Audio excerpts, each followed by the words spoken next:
This episode is brought to you by CoolStuffInc.com, the #1 seller of games and gaming accessories. And GatheringMagic.com, the #1 resource for Magic the Gathering news and articles. Hey, this is Judd, Geodog on the internet. This is my Tricorner hat, and this is my Trostani Selesnya's voice deck.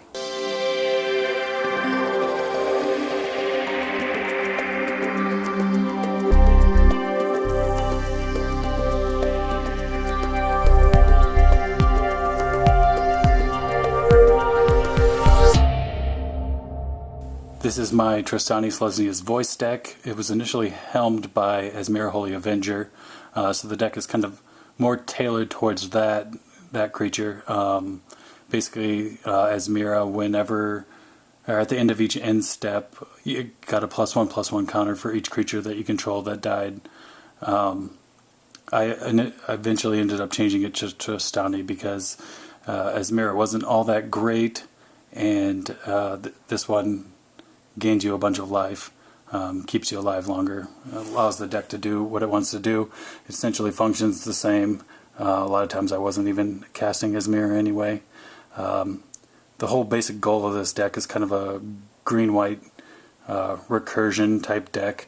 And my goal of it was just to have a token deck that only really made tokens when things died. There's a few cards in here that actually do make some tokens, not based on that criteria. Trostani is one of those cards, but pretty much everything else only makes tokens when things die. Trostani here is green, white for Legendary Dryad. It's 2/5. Whenever another creature enters the battlefield under your control, you gain life equal to that creature's toughness.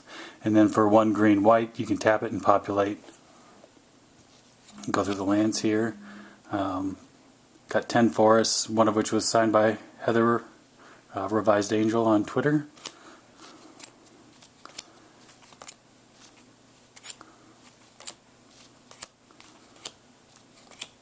And I got a plane signed by her as well, and there's 10 planes.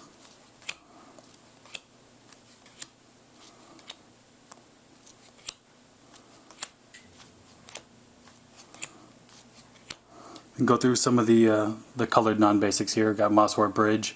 It's a hideaway land, taps for green, and also allows you to play a card for free by paying green and tapping it. That's hidden underneath it if you have 10 power or more creatures. Oran-Rief the Vastwood, since this is a token deck, makes a lot of green tokens. Allows you to put a +1/+1 counter on each green creature that entered the battlefield this turn. Khalni Garden, one of those other cards that happens to make tokens, not when things die, but it's a good thing to have. Just puts an 0/1 plant token into play. Mistveil Plains, counts as a plains, and then also allows you to put a card on the bottom of your library if you control 2 or white permanents. Amiri the Sky Ruin, on your upkeep, if you have 7 or more plains, you may return target creature card from your graveyard to the battlefield. There are 12 plains in here. I don't really have any way of tutoring this, but it definitely fits the theme of the deck. Allows you another way to recur creatures. I've got some lands that tap for more than 1 mana. Got Temple of the False God, Ancient Tomb, Nykthos. It's a 2-color deck. But, if you just have Trostani out, Trostani counts for at least 2 of the 3 mana just to get back what you have to put into this in order to make mana. A couple of fetch lands here, Krosan Verge and Terramorphic Expanse. And then we have some sack lands, Amir in the Moaning Well. Pay 3, sacrifice a creature. You gain life equal to the sacrifice's creature's toughness. And we got High Market here. And then Gavony Township, it's another way just to pump up your creatures. And a couple dual lands here.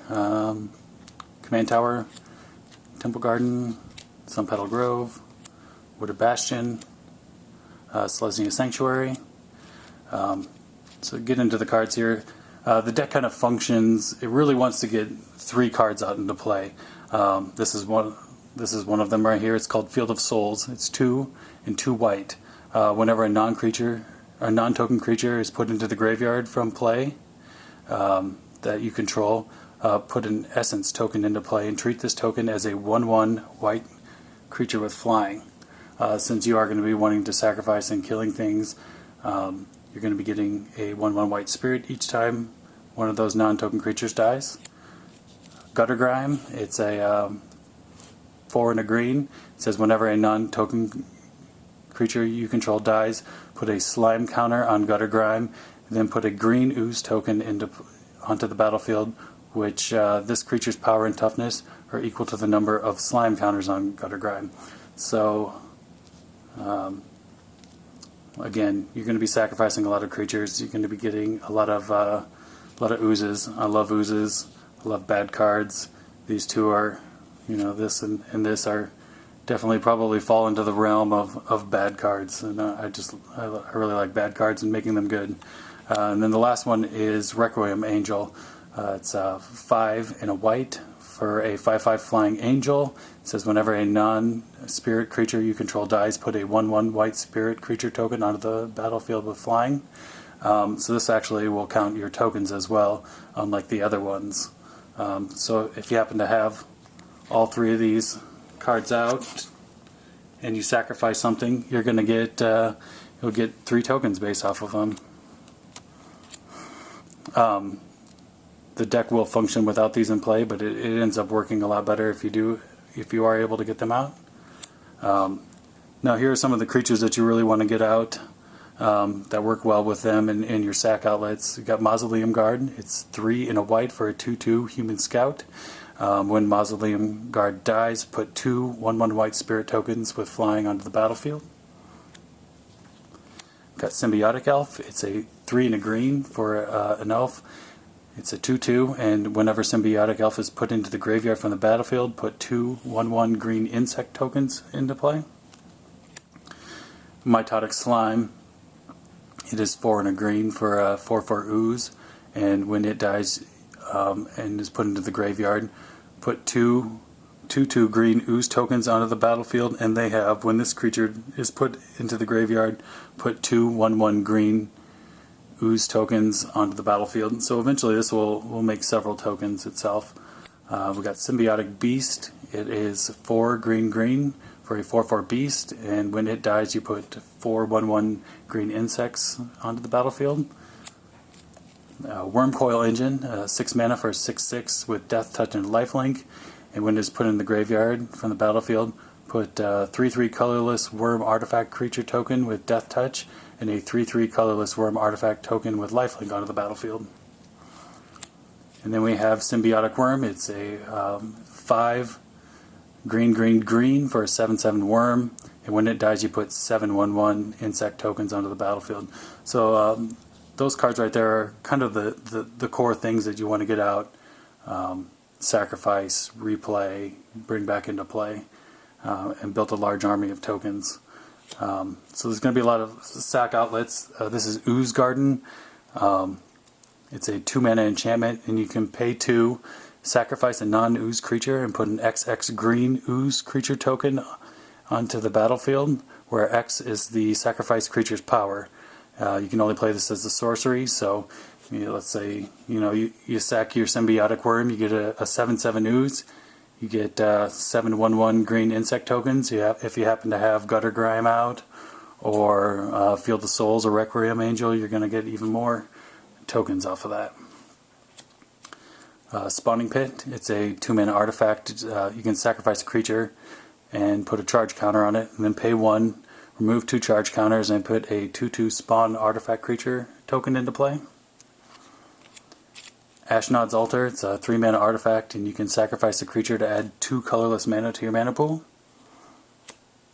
Phyrexian Altar. It's a 3 mana artifact, and sacrifice a creature, add 1 mana of any color to your mana pool.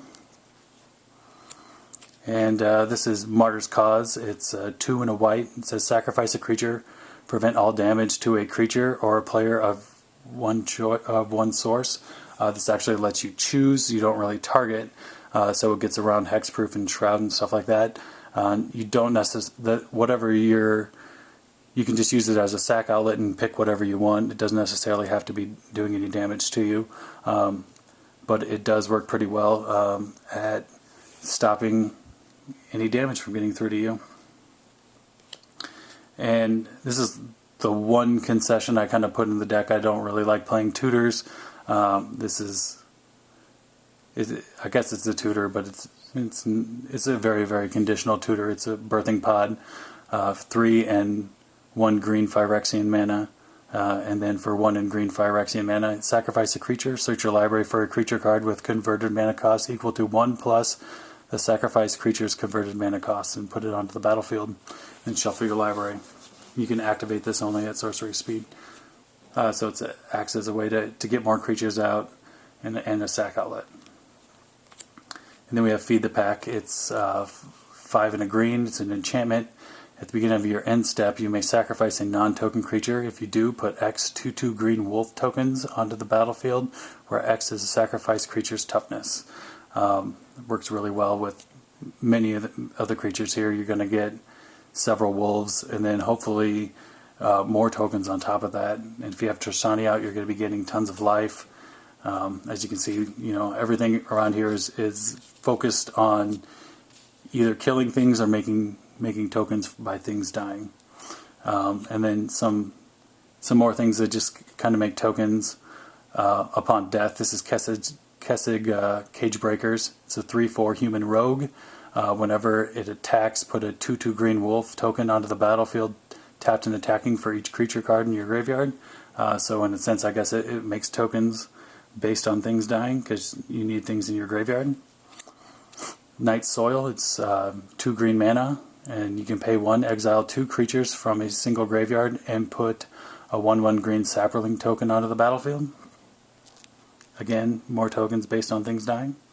And it is the only card in here, I think, that deals with your graveyard, or getting rid of things in your opponent's graveyards that are troublesome. And then we have Mimic Vat, 3 mana artifact. You can imprint a non-token creature when it goes to the graveyard, and then you can pay 3 mana and make a copy of that. Exile it at the end of the end step. Now we're going to get into the recursive elements of the deck. This is Saffi Eriksdotter. Sacrifice Saffi, and when target creature is put into the graveyard from play this turn, return that card to the play. Eternal Witness. When it enters the battlefield, you can return target card from your graveyard to your hand. Genesis, 5 mana, 4/4. You basically just want to get this in your graveyard. It's not very hard. You have lots of ways to either discard it in this deck or sacrifice it.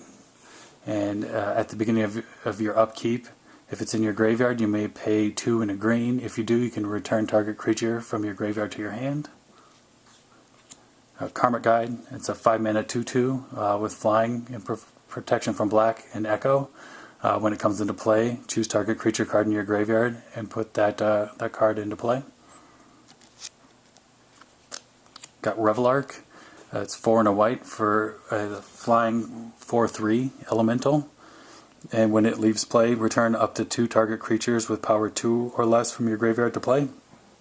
There are several creatures with power 2 or less in here, so it ends up returning almost anything you want. And obviously, you got interactions with Saffi and Karmic Guide. You can kind of make loops with sack outlets and things like that. And also, it'll have the same effect. You can evoke it for 5 and a white. Deadwood Treefolk, it's 5 and a green with Vanishing 3. It's a 3/6 Treefolk. When it enters the battlefield or leaves the battlefield, return target creature from your graveyard to your hand. Got Adarkar Valkyrie here. It's 4 white for a flying vigilant 4/5 angel, and it has an activated ability that you can tap, and it says when target creature other than Adarkar Valkyrie is put into the graveyard this turn, return that card to play under your control. So you can use this with any of the creatures that either you're sacking that are potentially dying, or you can even use it on any of your opponent's creatures. Sun Titan, it's 4 white for a 6/6 Vigilant Giant. And when it enters the battlefield or attacks, you can return target permanent card with converted mana cost 3 or less from your graveyard to the battlefield. There's several creatures this works with, many enchantments, artifacts, and lands too. Twilight Shepherd, 3 colorless and 3 white for a 5/5 flying Vigilant Angel. And when Twilight Shepherd enters play, return to your hand all creatures in your graveyard put there from play this turn, and has Persist. As you can see, all these creatures are basically, you're creating loops, getting things back from your graveyard, constantly playing the same things or putting them back into play. And I think the last one here is Reya Dawnbringer, 6 colorless and 3 white for a 4/6 flying angel. At the beginning of your upkeep, you may return target creature card from your graveyard to play. I think I have a couple more cards here that are in the recursion type package here. This is Creeping Renaissance, 3 and 2 green sorcery. Choose a permanent type. Return all cards of the chosen type from your graveyard to your hand, and you can flash it back for 5 and 2 green. And Nim Deathmantle, it's a 2-mana equipment, equips for 4, gives +2/+2, intimidate, and turns it into a black zombie. But obviously the most useful part of it is when a non-token creature is put into the graveyard from the battlefield, you can pay 4, and if you do, return it to the battlefield attached to Nim Deathmantle. Oh, I guess there's a couple more here still too. Very large recursion package here.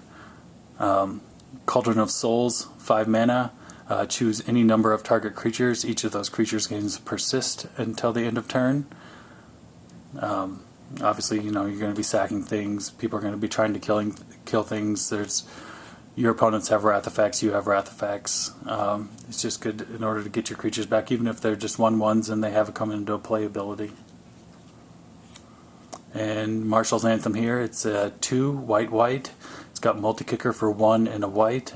Acts as a glorious anthem type effect, gives all your creatures +1/+1, and when it enters the battlefield, return up to X target creatures from your graveyard to the battlefield, where X is the number of times that you kicked it. And we're going to get into the removal here. This is Aura Shards, 1 green-white. Whenever a creature comes into play under your control, you may destroy target artifact or enchantment. There's going to be lots of creatures coming in and out of play, so you can pretty much deal with almost anything, as long as if it's a artifact or enchantment. Nomade Shepherd, it's 3 and a green for a 2/4 Elf Shaman. Tap 4 untap creatures you control, destroy target artifact or enchantment. Lots of you're going to be having lots of tokens here, so it's almost always useful. You can pretty much activate it several times a turn too, if need be. Sunblast Angel, it's 4 and 2 white for a 4/5 flying angel, and when it enters the battlefield, destroy all tapped creatures. Austere Command, 4 and 2 white. You get to choose 2, destroy all artifacts, destroy all enchantments, or destroy all creatures with converted mana cost 3 or less, or destroy all creatures with converted mana cost 4 or greater. And I got a couple wrath effects that actually do make tokens, I guess technically upon death.